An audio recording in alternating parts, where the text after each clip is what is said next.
할렐루야. 오늘 수요예배 가운데 오신 성도님들을 주님의 이름으로 사랑하고 축복합니다. 오늘도 예배와 말씀을 통해서 하나님의 크신 은혜가 우리 모두에게 있기를 간절히 소망합니다. 아멘. 네, 오늘은 옆사람과 이렇게 축복하면서 인사하도록 하겠습니다. 한번 따라해 볼까요? 끝까지 순종하는 자가 됩시다. 아멘. 사랑하고 축복합니다. 아멘. 그렇습니다. 오늘은 이 여호수아 22장 1절에서 9절 말씀을 통해서 끝까지 순종하는 자라는 제목으로 함께 말씀을 살펴보도록 하겠습니다.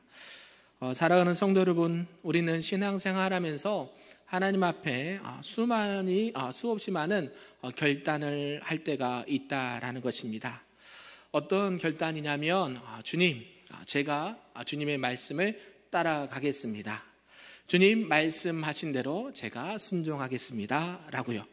그런데 그 결단이 그렇게 오래 가기는 쉽지 않은 것이 우리의 연약한 모습이다 라고 볼 수가 있습니다. 처음에는 그렇게 굳은 결단을 하고 결심을 했음에도 불구하고 시간이 지나면서 그 결심이 흐려질 때가 있다라는 것이에요. 처음에는 뜨거웠지만 현실의 삶의 무게 때문에 그 마음들이 식어져 가는 것을 보게 된다라는 것이죠.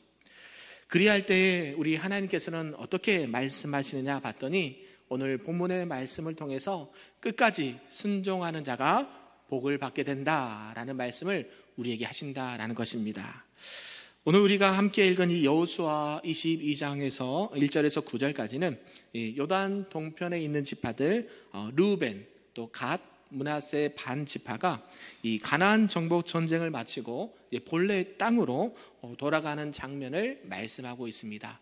이제 여호수아가 몇 장밖에 안 남았습니까? 이제 2장밖에 남지 않았습니다. 24장까지 있거든요. 여호수아가 모세가 죽은 이후에 이제 이스라엘 백성들이 가나안 땅에 들어와서 수많은 전쟁과 정복 전쟁을 통해서 가나안 땅을 차지하였다라는 것이 여호수아의 주된 말씀입니다.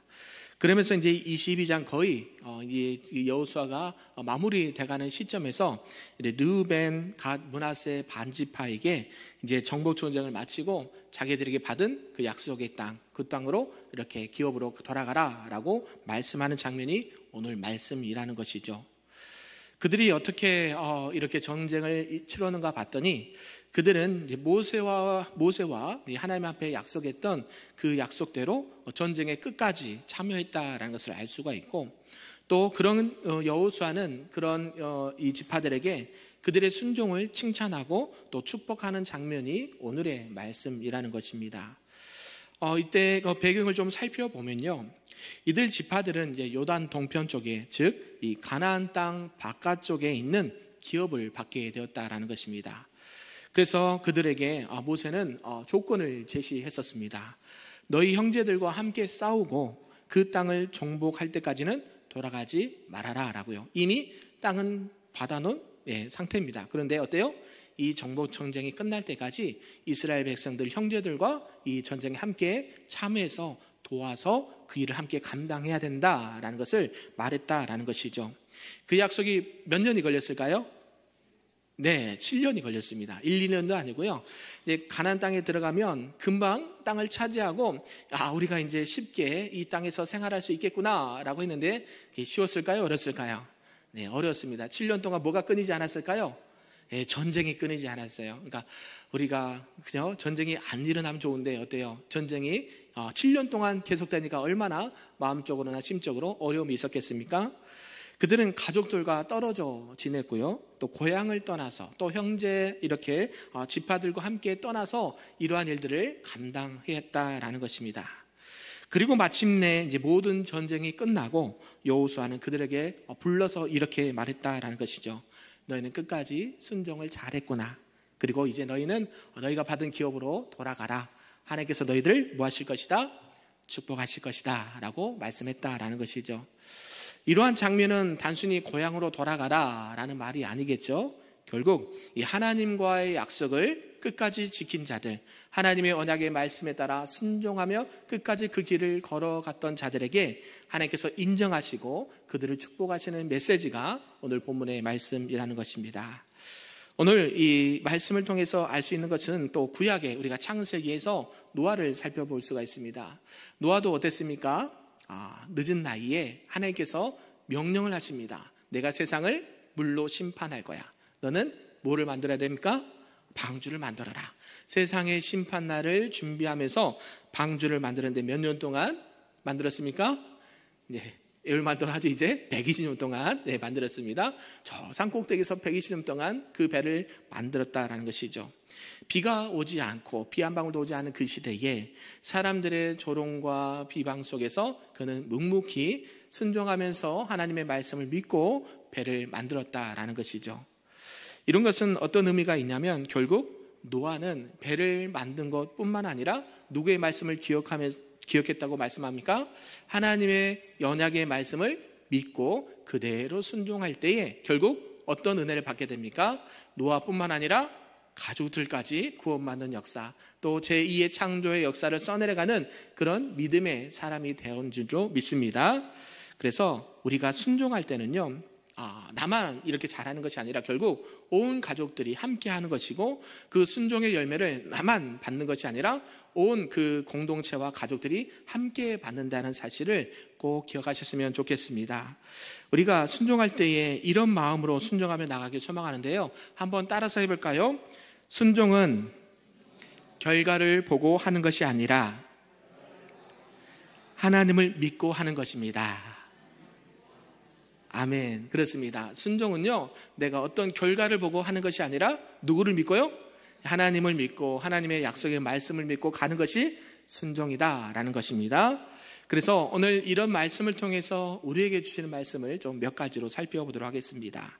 그 첫 번째는 순종은 약속을 지키는 것이다 라고 말하는데요, 우리 본문 1절에서 3절까지 말씀을 함께 읽어보도록 하겠습니다. 시작. 그때에 여호수아가 르우벤 사람과 갓 사람과 므낫세 반지파를 불러서 그들에게 이르되 여호와의 종 모세가 너희에게 명령한 것을 너희가 다 지키며 또 내가 너희에게 명령한 모든 일에 너희가 내 말을 순종하여 오늘까지 날이 오래도록 너희가 너희 형제를 떠나지 아니하고 오직 너희 하나님 여호와께서 하신 그 책임을 지키도다. 아멘.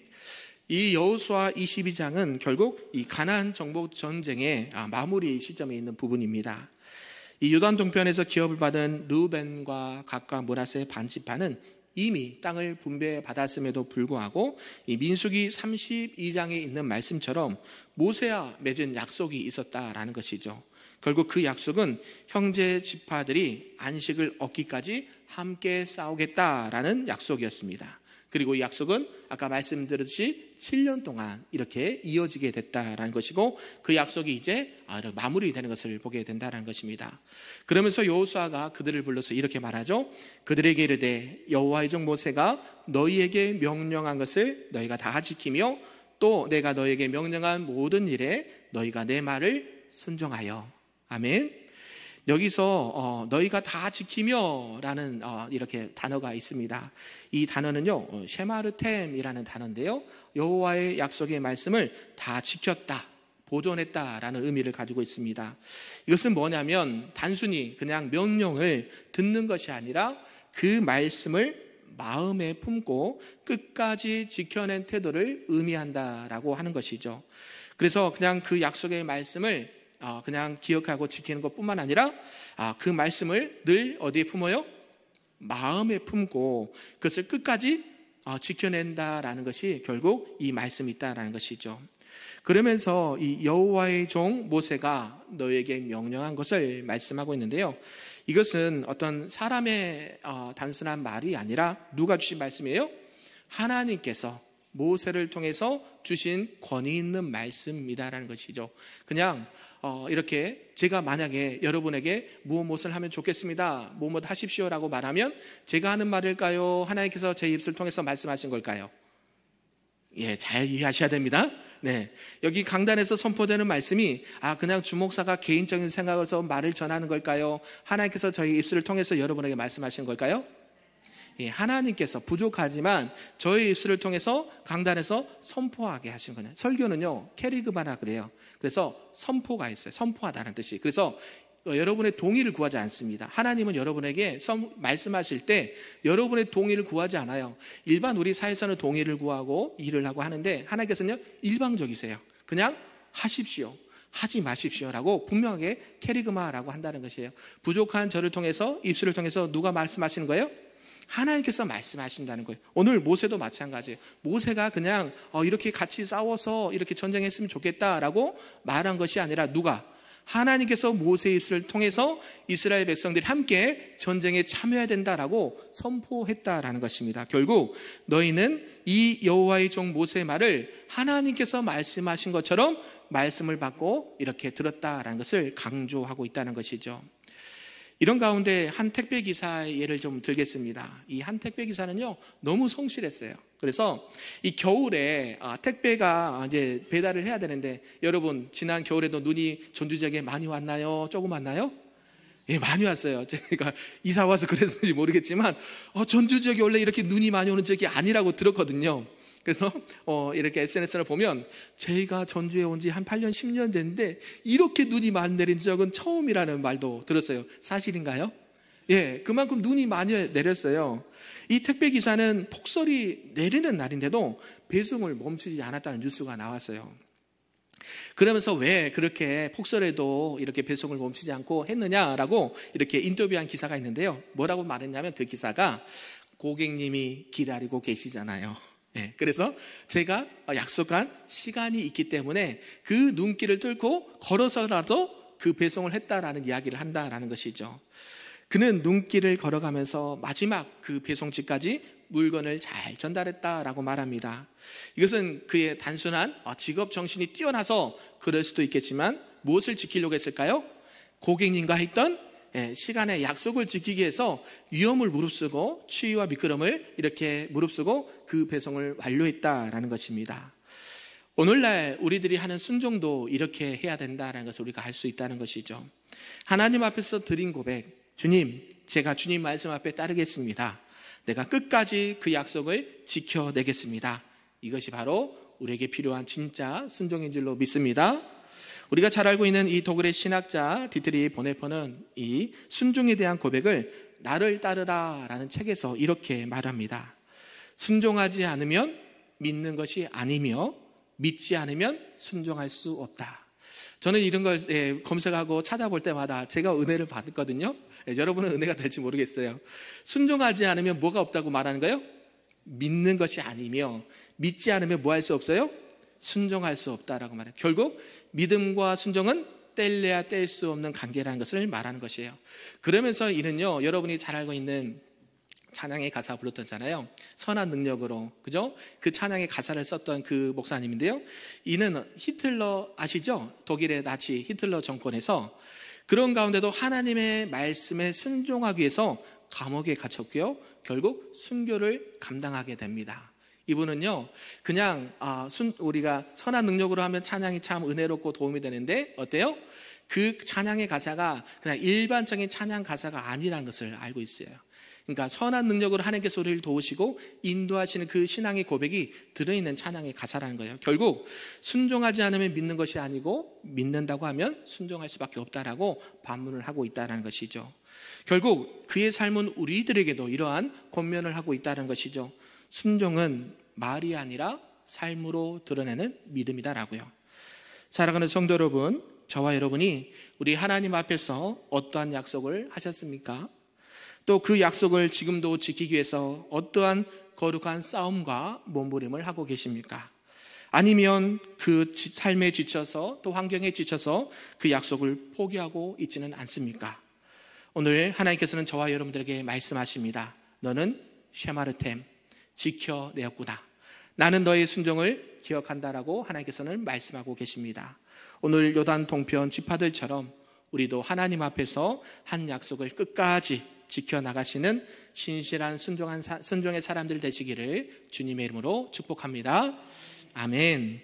두 번째는 순종은 사랑에서 비롯된다라는 말씀입니다. 우리 본문 4절과 5절의 말씀을 함께 읽어보겠습니다. 시작. 이제는 너희 하나님 여호와께서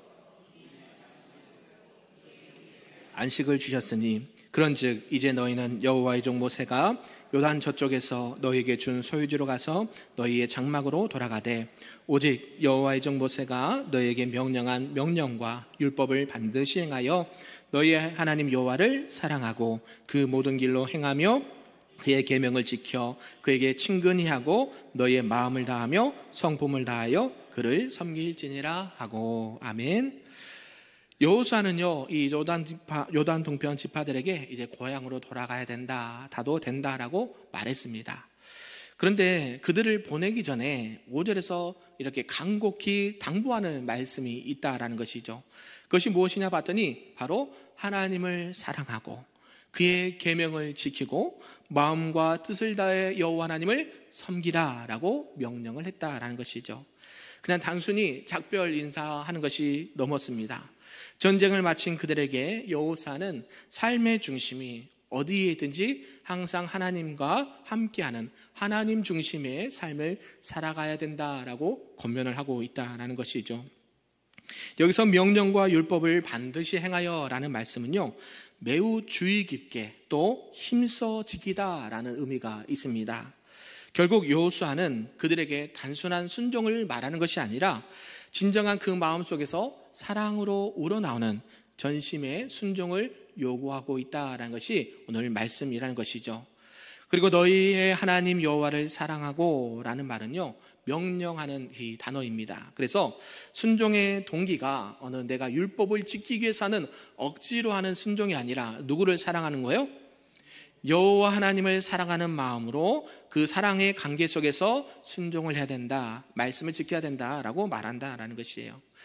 저와 여러분이 알고 있는 예수님의 12제자, 수제자 누가 있습니까? 많은 인물 중에 베드로가 있습니다. 예수님께서 부활하신 이후에 갈릴리 바닷가에서 베드로에게 이렇게 나오셔서 그에게 질문을 하십니다. 3번 질문하셨는데 그게 어떤 질문이었습니까? 요한의 아들 시몬아, 내가 나를 뭐하느냐? 사랑하느냐? 이것을 3번씩이나 같은 질문을 했다라는 것을 우리가 잘 알고 있습니다. 예수님은 이때 당시에 왜 요한의 아들 시몬아 내가 나를 사랑하느냐라고 질문을 하셨을까요? 우리 같으면 어떤 질문을 했을까요? 너는 내가 나를 따르기를 원하느냐? 아니면 내가 나를 위해서 죽을 수 있겠느냐? 이런 질문을 하지 않았을까요? 너 왜 나를 부인했냐? 그죠? 책망하는 말도 할 수 있었고 또 너가 나를 위해서 살려면 순교도 각오해야 된다, 이런 말씀도 하실 수 있는 분이신데 예수님은 그에게 나타나셔서 동일한 질문을 하십니다. 뭐라고요? 내가 나를 사랑하느냐? 내가 나를 진실로 사랑하느냐? 진짜 나를 사랑하느냐? 물어보셨다는 거예요. 이 질문이 바로 예수님의 핵심적인 내용이었다라는 것을 알 수가 있습니다. 진짜 순종은요, 결국 사랑에서부터 시작한다라는 것을 예수님께서 말씀하셨다는 거예요. 사랑이 없는 순종은요, 오래가지 못합니다. 그래서 이 사랑에서 비롯된 순종은요, 우리 안에 진정한 기쁨이 되고 또 우리의 삶의 예배가 된다는 것을 우리가 꼭 기억하셨으면 좋겠습니다. 우리가 주님 안에서 순종할 때에 어떤 마음으로요? 하나님을 사랑하고 이웃을 사랑하고 교회와 성도를 사랑하는 마음으로 순종하며 나가시기를 주님의 이름으로 축복합니다. 아멘. 우리가 하나님 앞에 드린 순종도 마찬가지라는 것이에요. 억지로 하는 순종은 오래가지 못합니다. 하나님께서 우리에게 원하시는 것은 진실한 사랑 가운데, 말씀 가운데 순종하는 것이, 자발적으로 헌신하며 순종하는 것이 하나님께서 기뻐하는 것이다 라는 것을 꼭 기억하시고 우리가 하나님 앞에 기쁨으로 순종하며 나가시는 우리 모두가 되기를 주님의 이름으로 축복합니다. 아멘. 마지막 3번째는요, 따라서 해볼까요? 순종은 축복으로 이어집니다. 아멘. 네, 우리가 축복받기를 원하시죠? 네, 받기 싫으신가요? 순종받기를 원하십니까? 축복받기를 원하십니까? 네, 우리 하나님께서는요, 이 순종은 축복으로 이어진다는 것을 본문에서 말씀하고 있습니다. 조금 길지만 우리 6절에서부터 9절까지 말씀을 함께 천천히 다시 한번 읽어보겠습니다. 시작. 여호수아가 그들에게 축복하여 보내매 그들이 자기 장막으로 갔더라. 므낫세 반지파에게는 모세가 바산에서 기업을 주었고 그 남은 반지파에게는 여호수아가 요단 이쪽 서쪽에서 그들의 형제들과 함께 기업을 준지라. 여호수아가 그들의 장막으로 돌려보낼 때에 그들에게 축복하고 말하여 이르되 너희는 많은 재산과 심이 많은 가축과 은과 금과 구리와 새와 심이 많은 의복을 가지고 너희의 장막으로 돌아가서 너희의 원수들에게서 탈취한 것을 너희의 형제와 나눌지니라 하매 르우벤 자손과 갓 자손과 므낫세 반 지파가 가나안 땅 실로에서 이스라엘 자손을 떠나 여호와께서 모세에게 명령하신 대로 받은 땅 곧 그들의 소유지 길앗으로 가니라. 아멘. 여호수아는요, 이 요단 동편 지파들에게 이제 전쟁의 사명을 다하고 너희 고향으로 너희 기업으로 돌아가라라고 말하는데, 그 가운데 어떻게 말을 먼저 합니까? 축복의 메시지를 선포하는 것을 보게 된다라는 것이죠. 6절 보면 여호수아가 그들에게 축복하여 보내매 그들이 자기 장막으로 갔더라라고 성경은 말씀하고 있습니다. 이것은 그냥 이제까지 수고했어 잘가 하는 차원이 넘는 그런 작별이라는 것이죠.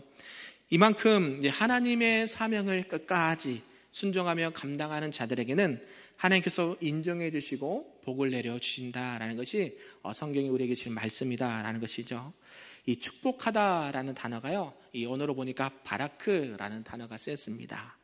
단순히 어떤 좋은 말을 해준다라는 차원을 넘는 말이고요. 이것은 누가 주시는 축복이라는 것을 말씀하고 있습니까? 여호와 하나님께서 너희들에게 복 주시기를 원한다라고 하죠. 우리가 예배 다 끝나면 뭐합니까? 네, 축도하잖아요. 그죠? 여러분들이 하나님의 말씀을 받고 예배를 통해서 하나님을 만나면서 결국 하나님은 여러분들에게 뭘 주시길 원하실까요? 복 주시기를 원하신다는 거예요. 하나님께서는 저와 여러분이 순종하며 나갈 때 그냥 수고해서 잘가 그냥 돌려보내주신 분이 아니라는 거예요. 오늘 르우벤 지파, 갓 지파, 므낫세 반 지파가 7년 동안 얼마나 애를 쓰고 그 말씀을 붙잡고 사랑하는 마음과 진실된 마음으로 그 일을 감당하고 이제 고향 땅으로 돌아갈 때에 그냥 보내지 않고 하나님께서 그들에게 복을 주셨다라는 것입니다. 그래서 여호수아는 단순히 수고했다라고 보낸 것이 아니라 하나님의 이름으로 그들의 삶에 복이 임하도록 축복했다라는 것을 알 수가 있다는 것이죠. 그러면서 8절에 보니까 여호수아는 그들에게 전리품을 나누어 줍니다. 그리고 이렇게 말합니다. 말하여 이르되 너희는 많은 재산과 심이 많은 가축과 은과 금과 구리와 새와 심이 많은 의복을 가지고 너희의 장막으로 돌아가서 너희 원수들에게 탈취한 것을 너희의 형제들과 나누어라 라고 말한다는 것이죠. 7년 동안 전쟁에서 뭐 했을까요? 전쟁에서 이기면 뭘 얻어요? 전리품. 그 가나안 땅에서 누렸던 그 가나안 백성들이 다 이제 전쟁에서 지면서 말도 얻고 소도 얻고 또 금도 얻고 여러 가지를 다 얻었거든요. 근데 지금 자기 거에 아니에요. 자기 거 지금 아닌데 지금 모세가 여호수아를 통해서 여호수아가 이들에게 지금 전리품을 나눠주는 것을 보게 된다는 것이죠. 그냥 수고해서 잘가 그냥 보낸 게 아니라 맨손으로 보낸 게 아니라요. 뭐요? 그들이 수고한 것대로 또 그들이 헌신한 것대로 그 전리품을 받은 것을 가져가라. 그리고 뭐예요? 너희들 동족들과 함께 그 전리품을 나눠라 라고 말하는 것이죠. 그 기쁨을 너희만 간직하지 말고 함께 나눠라 라고 말하는 것이죠. 여러분, 복은요 나누는 데 있습니다. 믿으십니까?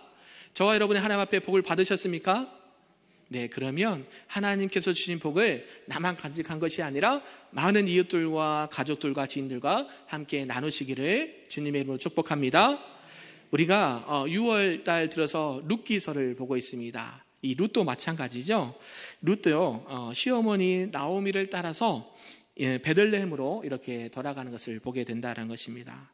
어머니 하나님이 나의 하나님이 되실 것입니다 라고 고백하면서 자신의 불확실한 미래를 하나님 앞에 믿고 맡기며 순종하는 이 룻의 모습을 볼 수 있었다라는 것이죠. 결국 그 결과 우리는 어떤 것을 볼 수 있냐면 보아스와 결혼을 하게 되었고요, 또 다윗 왕의 증조모가 되었습니다. 결국 하나님께서는 그 룻의 순종과 믿음을 보시고 그에게 복을 주셨는데요, 이 메시아 족보에 그녀의 이름이 올라가는 그런 축복을 받게 된 것을 알 수가 있습니다. 우리가 그래서 작은 것에서부터 순종하지 않으면 큰 것에도 순종할 수가 없습니다. 저와 여러분이 작은 것에도 순종할 수 있는 저와 여러분들에게 소망합니다. 큰 축복을 받길 원하십니까? 예, 그러면 작은 것부터 순종하며 차근차근 하나님 앞에 믿음으로 나가시기를 소망합니다. 여러분이 잘 알고 있는 이 유진 피터스라는 분이 계십니다. 그분이요, 이 한길 가는 순례자라는 책에서 이렇게 말한다라는 것이에요. 순종에 대한 부분을 말했는데요. 뭐라고 말했냐면, 순종은 즉각적인 결과를 보지 않는다. 그것은 하나님을 신뢰하며 걷는 긴 여정이다 라고 말했다는 것이죠. 순종이 쉬울까요? 어려울까요? 쉬운 것 같기도 하면서 어렵습니다. 왜요? 당장에 눈에 보이지 않거든요. 그죠? 이걸 내가 한다고 해서 내 삶이 윤택하게 되거나 내 몸이 더욱더 건강하게 되거나 내 자녀들이 더 잘 되거나 눈에 보이면 빨리빨리 순종하고 할 텐데요, 눈에 보이지 않거든요. 근데요, 이 순종은요, 그 모든 여정의 끝에 우리가 상상하는 그 이상으로 하나님께서 복을 예비하신 줄로 믿습니다. 뭐가 기다리고 있어요? 하나님의 은혜와 축복이 기다리고 있다는 사실을 우리가 기억하면서 오늘도 끝까지 믿음으로 순종하며 나가시기를 주님의 이름으로 축복합니다. 아멘.